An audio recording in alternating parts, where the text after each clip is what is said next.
Hey everybody, what is going on? PBM here, as they say. And I have been waiting, I guess you guys have been waiting, maybe. I don't know. Who cares? I've been meaning to do this update video for quite a bit now. I want to talk about, kind of what's been going on with me, what my plans are within Smite, how Smite 2 is looking, esports plans, competitive plans for myself. Overall, kind of initial thoughts and review of Smite 2 now that we're in the 24/7 closed alpha, and what I think about the future and all of these other things. So, yeah, let's get into it. This is going to be a classic Mike rant video. So, first off, I'll kind of talk about what's been going on with me. So, I was streaming earlier this year after Worlds and all of that type of stuff.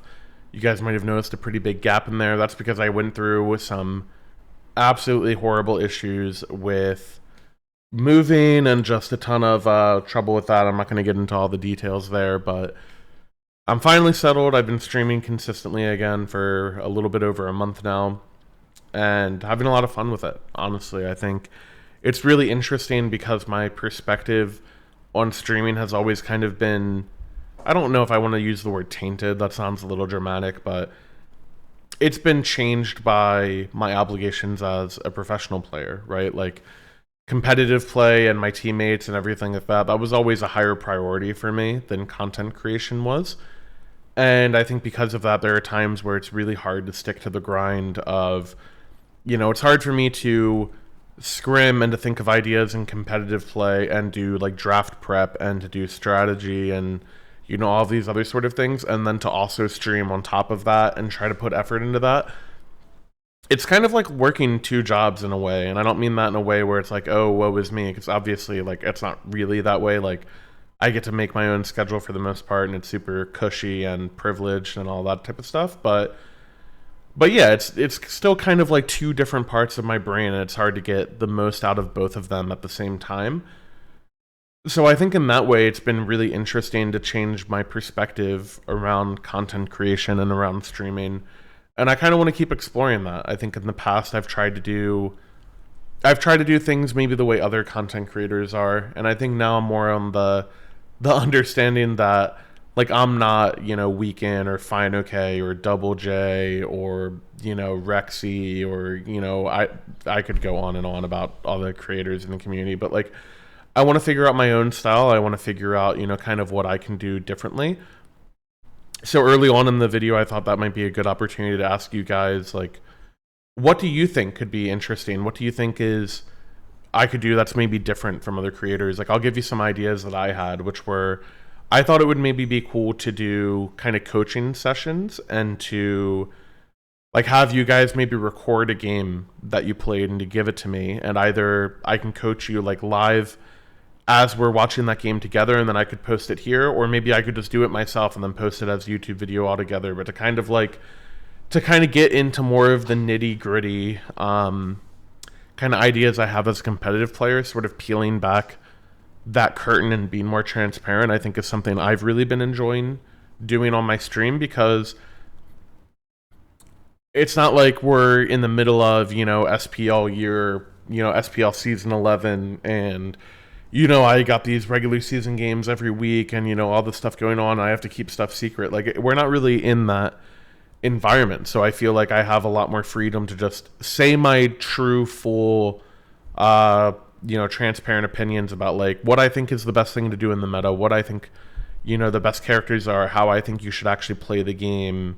What do people do wrong that I think, they can improve on, both at a lower level of play and honestly pro players too. Like, there's so many things that I could get into now because I don't really feel that need to simplify it. Like, it's not necessarily that you're lying before, but if somebody asked me like, hey, what do you think is the best character in ranked? Like, I'm not going to tell you, or like, what do you think the best character is? I'm not going to tell you what I think for competitive, but I'll tell you what I think the best character is in ranked. I'll tell you like, oh, if I was you and I was like trying to climb ranked or something like that, here's what I would be doing, but I'm not really sharing my full competitive opinion. So I think that's something that I don't feel closed off to now. It's something that I feel like I can kind of do whatever I want in that sense. So yeah, I think anything that can kind of highlight that could be cool. Coaching, I think, could sort of do that. I think maybe like You could even do things where I could like review prior, comp games that I have. I have like spreadsheets and spreadsheets of,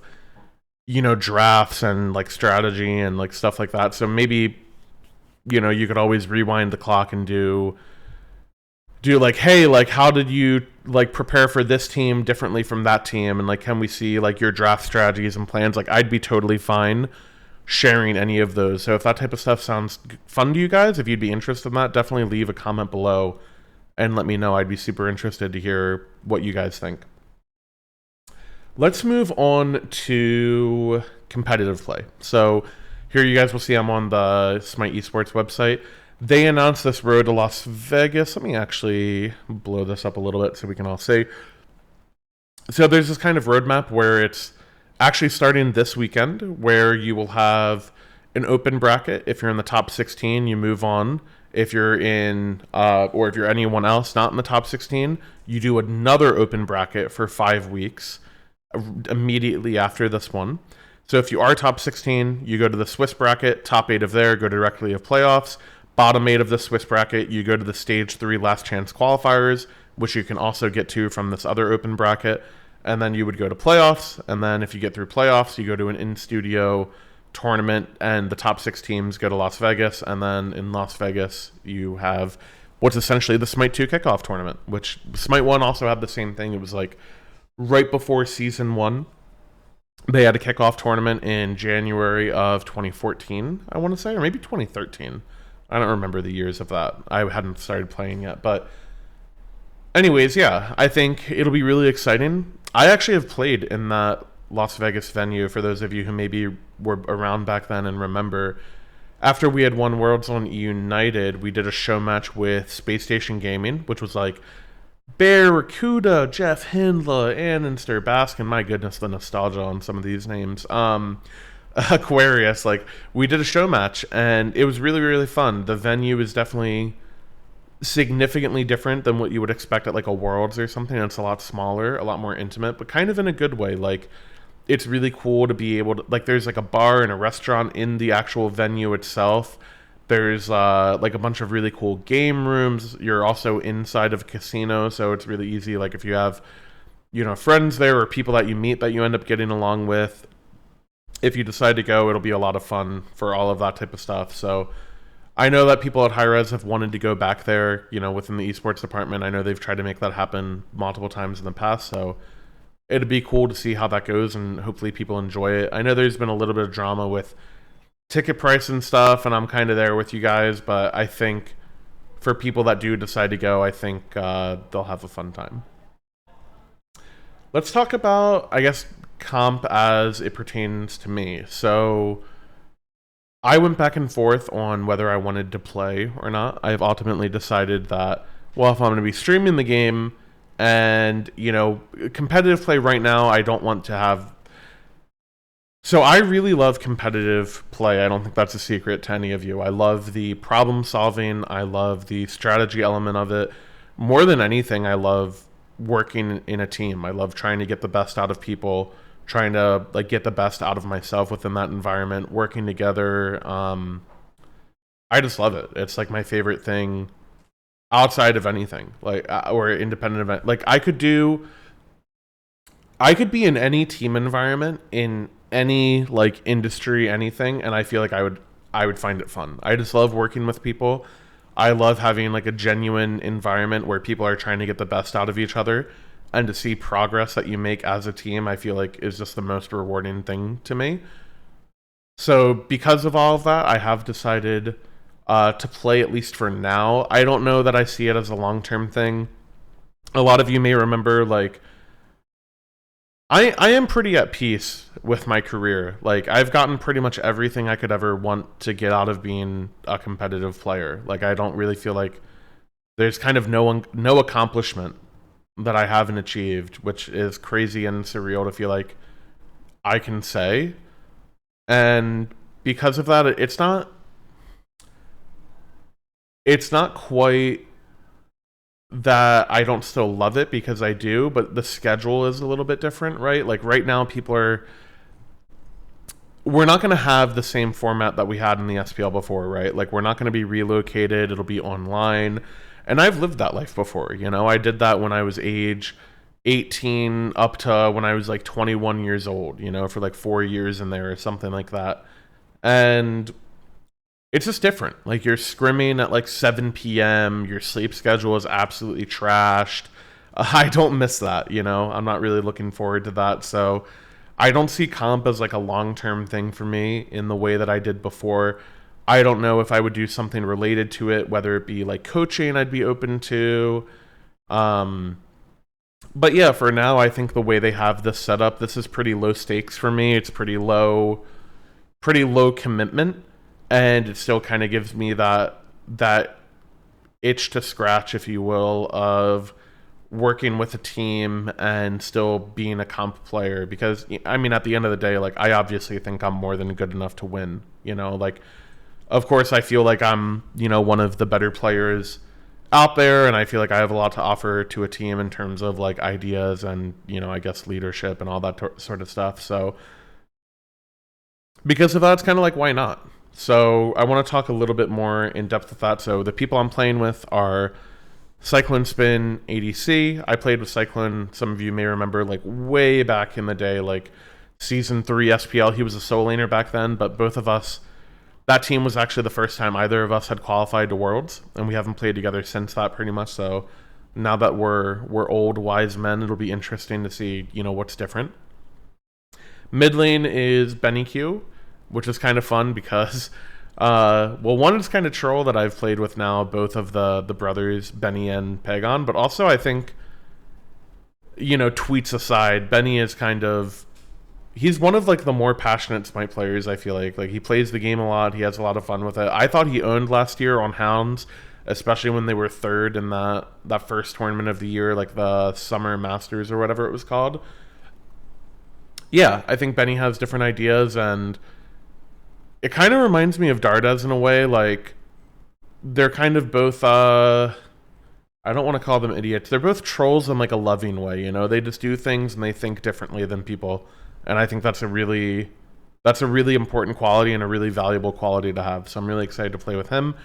And then Scream, you guys know Scream. I'm not going to talk about him. I've played with him plenty of times in the past. And then our solo laner is Cherio, who was actually our coach on the last 2 versions of the Dragons teams, and also used to be a jungle forever. If you guys don't know him, he used to be the jungler for like Space Station and Renegades in season 6 and 7. And he was always one of the best junglers in the league at that point. And then before that, you know, he was the Guardian jungle guy, you know, the Geb Athena jungler who would pop up every Worlds and make a double Guardian or triple Guardian double Hunter meta. So yeah, that's the team. I basically just wanted to play with people who I thought are smart, who I, you know, want to play with. It's a mix of just like, I wanted to both play with people I like and play with new people, if that makes sense. Like, the only person on this team who doesn't feel new to me is Scream, just because I played with him multiple times in the past. But like, even then, like, Scream when he's taking like G Fuel and coffee versus Scream when he's not, like, that's basically like 2 different people. So I'm kind of playing with a new person there anyways. So yeah, I'm really looking forward to that and seeing how that goes. I've been having fun. We've been streaming scrims. That's probably the biggest thing. Actually, I'm just going to let this roll in the background. So a big thing with me for comp is that I don't want to have the schedule that I did before. I don't want to, you know, I don't want to feel like I'm working 2 jobs. I want to feel like I can put a lot of effort into content creation. And I mentioned kind of peeling back that curtain before, where I can be more transparent about what's going on. And with the stage that Smite 2 is out, I kind of felt like, you know, what better way to do that than to stream scrims? I don't know if any of you watch like Halo or Call of Duty, but I'll even tune into those games sometimes in my free time if they're streaming it, and just see like, how do they communicate, how do they play the game, what's different. I used to do that even before I was a competitive Smite player. I really love that aspect of the game, is like seeing how competitive teams interact. And that's something Smite has never really done. And part of it is because in a MOBA, it's a lot more, I guess, strategy intensive, where like there are so many more variables, and like the draft is so important that if you're giving teams all of this information, it's a lot more technical than it is just like pure skill. Like in shooters, you could just aim better than people, and that's like a really big part of the game. And that exists to some extent in Smite, but your strategy and how you approach things is honestly a way bigger deal. So yeah, because of that, I think it'll be an opportunity to do things differently. Right now, I think the stakes are pretty low to streaming scrims. Like, I kind of feel like, why wouldn't I do it? It's kind of how I see it. Like, it's not like we're holding anything secret. There's only 23 characters in the game. We're all going to be playing the same stuff. There's not like this million different comp possibilities that you can go with, like a healing comp and a split push comp and all these sort of things. Like, right now the game is limited because they can only get so many characters into the game, which means that we as pro players are limited with how much we can do. So I feel like, why not stream scrims like this? What you're watching right now is a scrim. Like, we do it as much as we can. Pretty much the only thing we won't show is if a team asks us to like mute comms on draft, for example. Like, we might not care about showing our draft, like what order we're picking stuff in, but other teams might. So out of respect for them, we'll kind of mute the draft phase of this stuff. But otherwise, you're able to hear everything we do in the middle of the game, and you know what our plans are. When we get to a team fight here later in this video, I'll unmute it when it's a little bit more interesting and let you guys hear it. So yeah, that's kind of my goal with competitive Smite. I'll see how far it goes. I don't know that it's necessarily my long-term plan, but for now, I feel like, why not do it, and why not take the opportunity to stream it? I think it can only benefit the community as a whole. I think it's obviously been no secret that Smite's been in a little bit of a funk for a while, so I think having an opportunity where you can kind of show people this different side of the game that they haven't seen before, I think has potential to grow interest not only in competitive play, but just in Smite in general. And I think that's something that the game really needs right now, and I'm excited to see how people respond to it, and hopefully people enjoy it and it works out. I guess off of that, the last thing I really want to talk about in this this gigantic rant update video is my overall Smite 2 thoughts, and to touch on a lot of things that have been going on. There's been a lot of talk about that, so I guess I'm going to try to hit like a few bullet points. So for people who have played the alpha test weekends versus like this is the closed, like this is like a 24/7 closed alpha that's fully available now. I think you have to pay like $30 to access it. I'll talk about, oh god, I screwed this thunder up, guys. 16 HP, by the way. Am I dumb or what? I remember. It's funny how I just remember games, even if I haven't watched them. I just remember what happens when I see it. Yeah, so something that has been an issue with Smite 2 has been kind of optimization in terms of like frame rate and performance, everything like that. You'll actually see up here, I have my frames showed. I can't, there you go, right here. A YouTuber named Trendary, Trendary, he found a way to uncap Smite 2's FPS, which is what I have done. And my computer is really new, and it's a really like high quality system. But you're seeing this, like I am streaming and I am playing on maximum settings everywhere. Literally everything is maximum. And I am at a constant 240 frames per second. So needless to say, they have improved the optimization of this game a lot. Not everybody will have the system that I have, but I'm pretty confident that if you tweak with the settings a little bit, you'll be able to find something that you can run. And that's not even to let, like, they're still working on it. You know, they're still improving optimization. That's always an ongoing goal. This whole map aesthetic, actually, this is like entirely new as of the last couple months. It didn't used to look like this. The shaders and everything were totally different. So I'm going to also assume that, considering how much they've changed the map and the overall aesthetic of the game, that there's more that they can do with optimization. So I think if that was a concern you had, I think that's being improved rather quickly, actually. To me, servers have felt way better than Smite 1. I don't know if that's a coincidence or what, but oh, nice missed freeze. I felt like servers are way better than they were in Smite 1. I have hardly had any lobbies crash. I've hardly had any like stuttering or anything like that. I've never really had high latency. Like I've been chilling. I haven't had any complaints with it. So that's also really nice. Matchmaking has been a hot topic, so if you don't know what they did with matchmaking, basically the idea is that it's sort of uncapped. Hey, anyone else think the jungler stayed here? You can play with whoever you want whenever you want. So I could be in, the highest rank, and I could have a friend who hasn't played a single game yet, and I can still queue with them. The only restriction there, it's not even a restriction, the only penalty is that you receive less skill rating for that. So I might be getting, like, let's say I win a game and I get 50 skill rating boost. You get only 25% of that. There's a 75% penalty if you're too far away from whoever you're queuing with. So instead of me getting 50, I'm not going to do the math or whatever. I'm getting 12.5, something like that. So you don't increase as fast, you don't decrease as fast, but you can play with who you want when you want, and you can still play ranked. The only restriction is that you can only play in a party. You cannot play in a party of 4, so it's either you solo queue, all 10 people in the game are solo queue. If you duo queue, you're going to have a trio queue on your team, and then the enemy team is going to have one duo queue, one trio queue, and then if you queue as 5, you're going to be against another team who queued as all 5 together. I've seen a lot of people having takes on that matchmaking system and whether they like it or not, and I think people are jumping the gun a little bit too much. We literally do not have it in the game yet. Like, we do not have that matchmaking system. It's not available to us yet. They've had some issues with implementing it. They're hoping to get it in by the end of this year.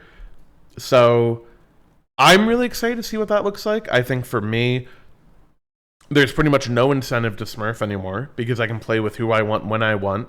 I don't have to have these accounts that are at different ranges to play with different friends. Yeah, I think it's only going to be a positive. I think making it so that you're able to play with all of your friends super often, I think is such a good thing to be able to have in this game, and I'm really excited to see where that takes us. I really do feel like it can only be a positive. So, man, what else is there to talk about? I guess God selection in the game, that's another hot topic. I think, okay, I'm in a very biased perspective here as both like a pro player, content creator, whatever you want to call me. I talked about this on Twitter, on X, whatever that stupid site is called. I talked about it a little bit on there. I kind of feel like the big appeal to Smite 2 is a lot of the active item systems and a lot of the update to Unreal Engine 5, and I kind of want to see characters who highlight that. Either they look very visually appealing, or maybe they can do really interesting things with active items, or maybe they just have really high levels of like skill expression. That's kind of the thing that I want to see, because not everybody is going to want to pay money for early access to a game. So most of the eyes that you're going to have on this game are going to be people who are watching it, people who are interested to see how it's going. And, maybe you like this and it's just me and I'm in the minority on this opinion, but I don't think anyone watches Chalk or Odin and is like, wow, that is like the sickest play I've ever seen. Like, look how flashy this is. Look how cool that is. So I think my main concern is I just wish they added a little bit more stuff that's cool. Like, Ymir to me is actually a really cool character. Like, having the rocket jump on his wall where he can send himself forward, and also having there's an item called Circe's Hexstone, which you turn into a boar. I think you'll see me use it at some point this game. You turn into a boar and you can charge forward. And what you can do is you can alt, and then you can pop that item, and it will move your alt into the enemy team or to wherever you're aiming. So I can like look at their backline. They can be full range, like full auto attack distance away from me. And I can actually I can alt and turn into a boar and charge my alt into them. And that's like such a cool thing. It looks visually pleasing. It's super satisfying to do as a player. I think that's the type of stuff that I want to see in the game. I don't really care about like, again, this is just my opinion. You might not feel the same way. I don't think characters like Odin and Chalk and Nuwa and Soul or whoever else, like, they're not appealing in that way to me. So that's kind of how I feel. Obviously, I'm super biased as like a high-end like player, content creator or whatever. Like, I want as much skill expression as I can possibly get into the game. The harder a character is, the more interesting it is to me personally. So I know maybe not everybody will share that perspective. And also some people really like the gods that they like, right? Like part of the reality is that if we only have 23 characters in the game right now and we have 130 in Smite 1 and we already have like Mordred and Hecate are like exclusive Smite 2 characters who are awesome, by the way, then more people are going to be unhappy than happy no matter what you put into the game. Like because we have such a low amount of characters, the majority of people are going to be missing their favorites. So it's kind of just something that only time can solve, and I just hope that we can find a middle ground between, you know, getting in some of the characters that people really like that aren't as popular. Like, for example, maybe Thor isn't the most played character, but I do feel like he's one of the most fun to watch. Like, for those of you who have watched competitive matches, like, there's just something about seeing like a really big Ross snipe or seeing a really cool Janissault or a Horisalt play. I feel like those sort of things carry so much weight on Twitch and on YouTube that it kind of grows interest in the game more than just the character being playable themselves. That's kind of the perspective that I have. Maybe not everyone agrees with that, but that's sort of how I feel about it. Past that, I guess there's just like the active item situation. I kind of wish I still had 6 to work with. I actually wanted to ask those of you those of you who play on console, how do you feel about active items? Do you feel like they are easy to play with? Do you feel like it's hard for you to use the key bindings? Like I know that I played on controller like when it first came out. Maybe I played a few games just for fun to test it. And I felt like back then that it was already pretty claustrophobic, like the amount of keybinds and controls you had. So I'm interested to see how it is with active items. Do you guys think you could handle more? Do you think 3 is too much? Do you think 3 is perfect? I'd be really curious about that because obviously you want the game to be accessible and playable for everybody. And, you know, my own like little selfish thing is that as a support player, I think the big thing that's different about Smite 2 compared to Smite 1 is that, you know, you have these active items and they're basically like giving me mini relics, you know, instead of me just having 2 relics in Smite 1, I get my relic, which is a Sundering Spear, but I also get, you know, maybe up to 3 active items right now. And it gives me a lot of creativity where like I can counter comps and in different ways. I can do these things where like, you know, do I want to play to stop their jungle from killing my carries? Do I want to play to dive their backline and like go that boar item that I have right here that's on my number 1 key? Like, having the ability to change how I play the game off of my own like volition, off of my own creative like building, I feel like that's something that should be available to everybody. I feel like it's a really cool thing that's unique to Smite 2 that we should highlight as much as we can. And I think the more we do that, the better the game will be, and the better or the happier we as players will be. That's kind of my perspective on it. Maybe I'm right, maybe I'm wrong, I don't know, but I would love to get some more active items in here.